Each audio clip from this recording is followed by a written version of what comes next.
Түркістан облысы Ордабасы ауданы Көктөбе ауылы Тұралым Нысанбай ауылы атындағы жалпы орта мектебінің бірінші бас сынып оқушысы Қадырқұл Ернат Дарханұлы.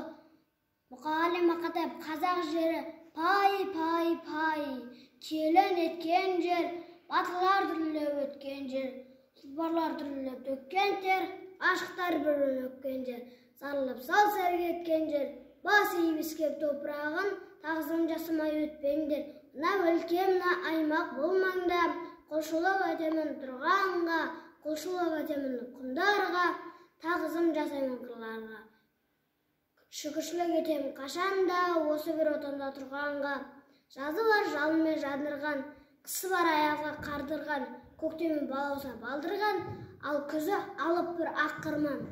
Күрек нан жаңа алған тандырдан, гүлденен көлбеген көкжиек қыранның қанатын талдырған.